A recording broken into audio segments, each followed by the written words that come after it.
Welcome to the Worshipped Woman podcast. I am your host, kellykristin.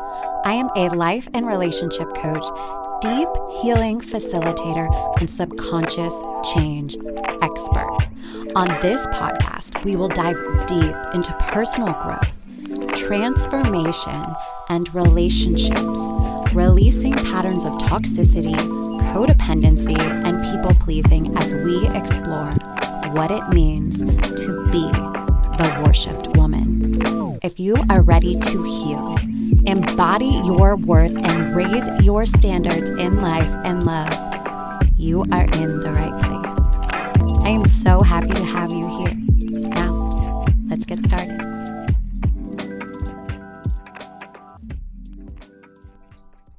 Hello, sisters. Welcome back to the Worshipped Woman podcast.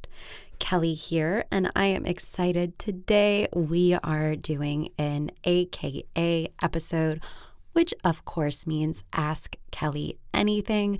So these are episodes where I take questions that you have either submitted on the podcast page on my website, which I will link in the show notes for you if you have a question that you want me to answer, or even through my DMs on Instagram. I do have one ask, though. If you do want to have your question answered on the show, be specific, as it really helps me to get an understanding as to what you want from me. Sometimes I get these submissions that are so general and I just really can't answer because I have no background as to anything. I don't really know what the situation is. And even though you think maybe this question is very specific to you, there's actually a lot of people that could benefit from it, right? There's a lot of people that might be having a very similar experience and don't have the, maybe are a little too shy to ask the question. And so by you asking and me being able to share the answer, you're actually helping so many people, which is beautiful and brilliant. If you don't follow me on Instagram already, what are you doing? My Instagram is at Miss MS kellykristin. You can also follow the Worshipped Woman account. If you haven't been keeping up with the Worshipped Woman account on Instagram, it's really, every time we're having a new podcast episode, it's on there. It's all about the podcast really mainly right now. And we're also doing the weekly affirmations for transformation, which is a weekly thing that we're doing every Monday, giving you a new affirmation for the purpose of transformation. If you guys have been hanging out with me for a while, you know that I'm not super hot on affirmations because really just saying a word or saying words together in a sentence doesn't do much if you're actually not embodying it. If you're not like trying to apply it to your life and go, wait a second, if I did believe this thing, if this was the truth, if I believed the words I was saying, what would be different about my life? How would I act? What would I not do anymore? And these are the questions that I have you consider each and every week in the affirmations for transformation. I have a worksheet for you that you can download, and we're doing the affirmations every Monday. And it's really about practicing that new embodiment of whatever that affirmation is each and every day of that week, so that you really, by the time a couple months into this practice, you can actually make a lot of changes in your life, right? And this is a totally free thing that I'm doing. It's just to help you on your journey, which is what I'm all about. I really, really want to help you grow. I want to help you shift. I want to help you live your best life. I want to help you break the toxic relationship patterns and realize that you deserve happiness. You deserve love. You deserve joy. This is going to be a little bit of a tangent, but I had a comment the other day on one of my Instagram posts where, I was basically sharing how it's possible, I believe possible for anybody to experience a lot of terrible things in life and still live an extraordinary life, an amazing life, filled with joy, filled with happiness, filled with all these things that I talk about. And I had a comment of somebody who was obviously very stuck in the pattern, and they had this belief that they were here on this planet to suffer, that they were put here to be the pain holder for all their family, and that's how they were going to stop the pattern moving forward. And that's not what we're here for. That is not what we're here for. You're not here to hold all the pain of your family. You're not here to, and I know so many of you listening to this are you're the cycle breakers of your family. You're the cycle breakers. Maybe it's been, people have been abused for a long line in your family. Maybe a lot of terrible things have happened and you are the one saying, no more. I've got to shift this. I've got to change this. But it doesn't mean that you have to hold the pain for everybody. It means that you are here to transmute it. You are here to transform that pain into power, into purpose, into joy, into living an incredible life. That is what you are here for. Okay? So wrapping that up, let's get into the question of the day. So the question I have here, and I like to keep the names anonymous unless they say I can say their name. So this is going to be from Anonymous. I have split from my ex. I know he is bad for me, but I don't want to see him with someone else, as I see that as I'm not good enough, but she is. How do I just accept we are not compatible and know I will find a better lover one day? And I wanted to answer this question because it is incredibly important. I think that at some point or another, if you break up with somebody, I think we all kind of feel this way, right? Like this is a universal feeling of, I know this person isn't great for me, but I see them with somebody else. I don't want them to be with somebody else. And this is something that we all do, right? We break up. Have you ever broken up with somebody? Like, I wish I could look at you all and be like, can you raise your hand for this? Because I'm sure a lot of hands would be raised. Raise your hand if you've ever broken up with somebody and then immediately thought, I'm going to be alone forever. Nobody's going to love me. Maybe it wasn't that great, but that was my person. And what if I don't find anybody else? And what if this? And what if that? And what if all of these things, right? I think that's pretty common. I know it's certainly common amongst the many, many, many women that I have coached with, spoken to, all of the things, right? So I just want you to know and hear anybody that might be going through this, I just want you to hear that this is a completely normal reaction, okay? It's completely normal to start thinking, what if, right? Even though I know in my heart, I know in my body, I know in my soul that this is the right decision. This person is not good for me. This is not the right relationship for me. You are still a human. You are still going to miss this person. You are still going to in your mind come up with all of the ways that you wish it could have been different. And you might have heard me speak about this before, where especially if we're in a relationship with somebody who we don't have a lot of, I don't want to say a lot, but we have some, toxicity, maybe even abuse. We have some things that are not so great that have happened in the relationship. Our mind, to protect us from going to those memories and to protect us from the shame and the other emotions that are attached with those memories that could be traumatic, what our mind does is that it just focuses on the good memories, and we actually tend to forget the bad stuff that has happened. This is the way our mind is protecting us, okay? We create fantasies about everything that was or everything that could be, and we live in that fantasy, right? So for the person that asked this question, anybody else that might be going through it, I really want you to think about, okay, you're saying that this person is bad for you and you know that, but you're also saying, how will I know that I will find a better lover one day? Well, are you just holding on to the fantasy of what this person was? Because if you were to look at all of the bad parts, which like this person literally said, I know he is bad for me. So there's bad things that have happened, things that you don't like that has happened, things that upset you, things that hurt you, right? So if those things happened and you look at those things and you really take an honest look and, maybe even create a list of what those things were, all of the bad things, all of the terrible things, all of the things that you would like to forget or have conveniently forgotten when you are missing this person. If you were to create that list and look at that, would you still say, how will I find anybody better one day? Honestly. And this is where underneath this question is a self-worth issue. Because if your self-worth was higher, well, then you would know that you deserve better. And if you deserve better, then, well, it's coming for you, honey, because that's the laws of the universe, right? So there's multiple layers to this, okay? Another issue with the self-worth in this question is, if I see him with someone else, then I take that as I'm not good enough, but she is, right? So now what you're saying is how this person treated me badly. I know he's bad for me, right?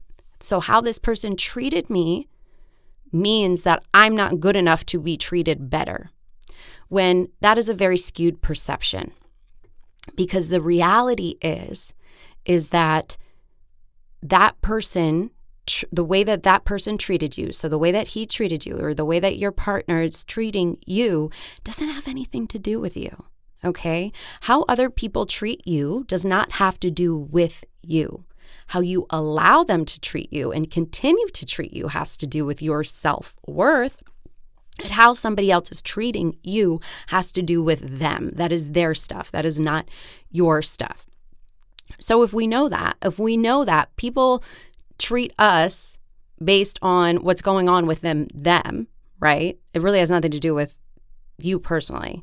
So if that's true, well then what does that have to do with being good enough?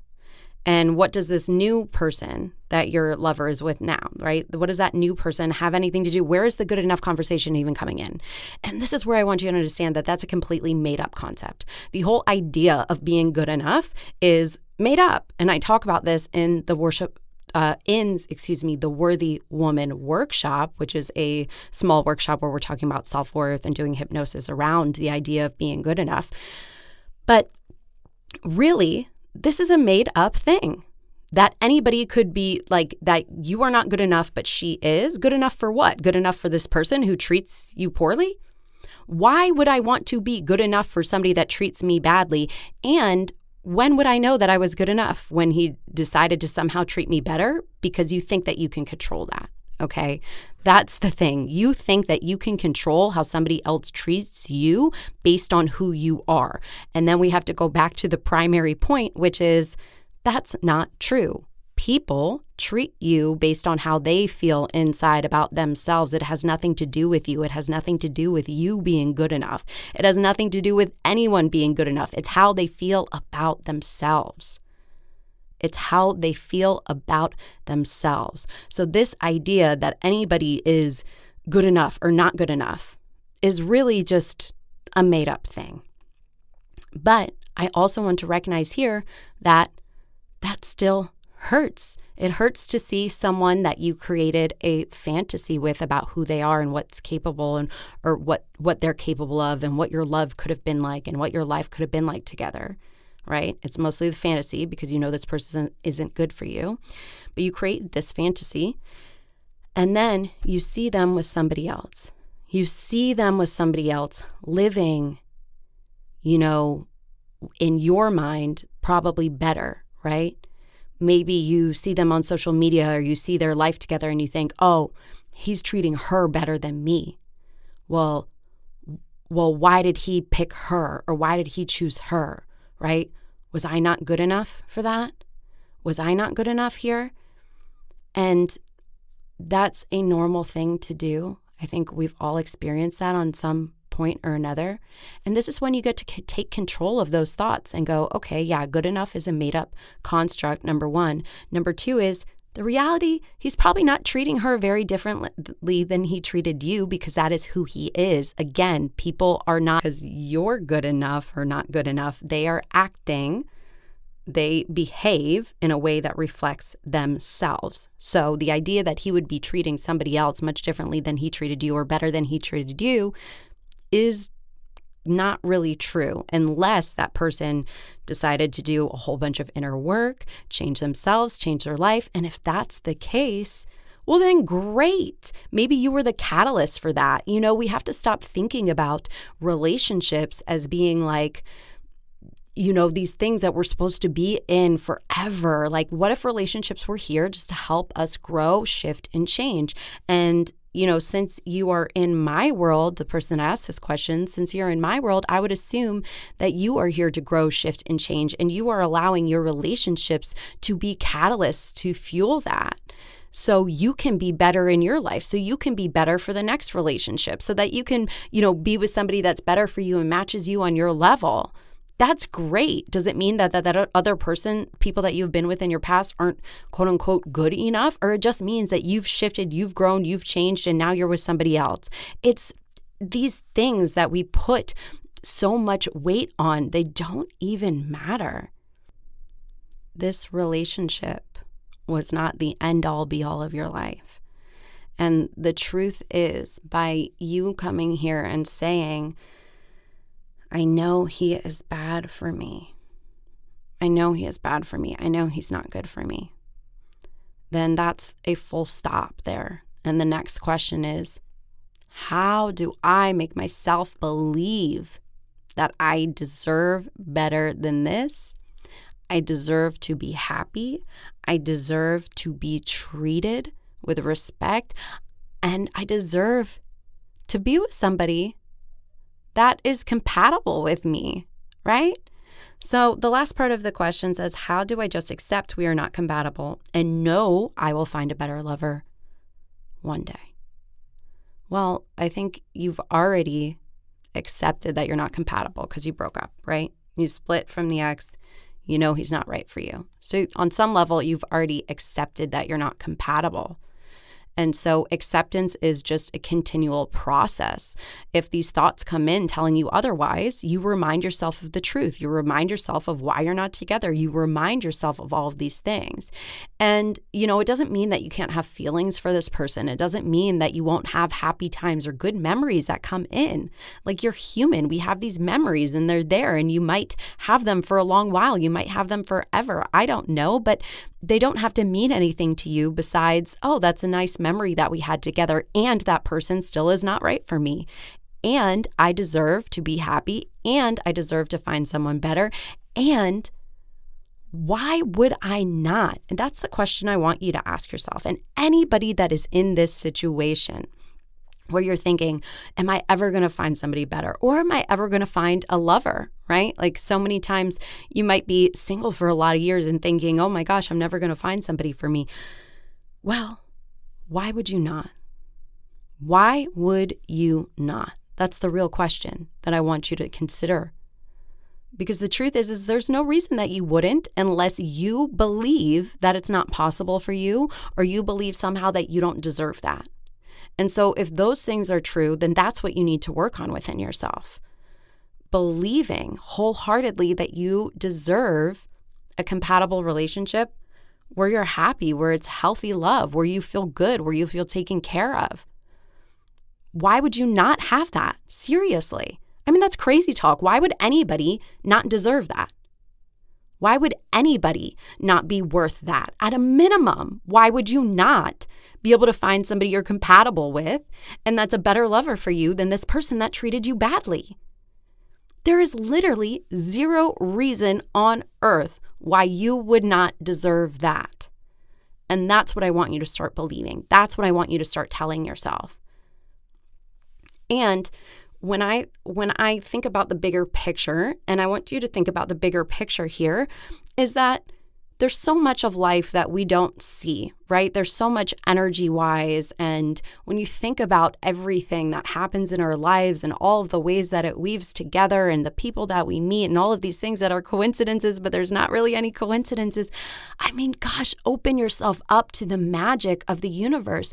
Open yourself up to the potentiality that is all around us. We are multidimensional beings, meaning that if you have a thought, if you have the idea that there's somebody better out there for me, like there's somebody, I deserve a lover that is like this way, and you understand what that is, and you want to be treated a certain way, the reason that you're feeling that is because that exists as a possibility for you.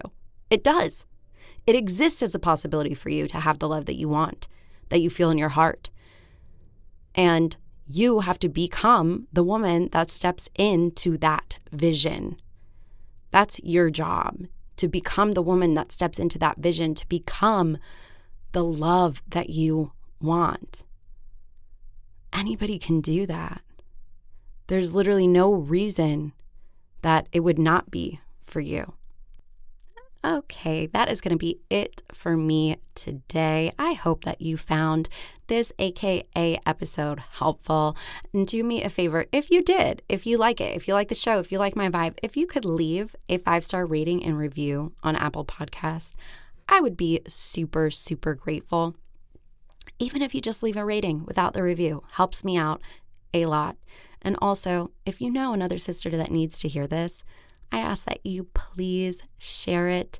Hey, take a screenshot. Let me know you're listening. Put it on your IG stories. It just helps to get the word out there. And I'm so grateful for each and every one of you that are here with me. I love you guys so much, and I'll talk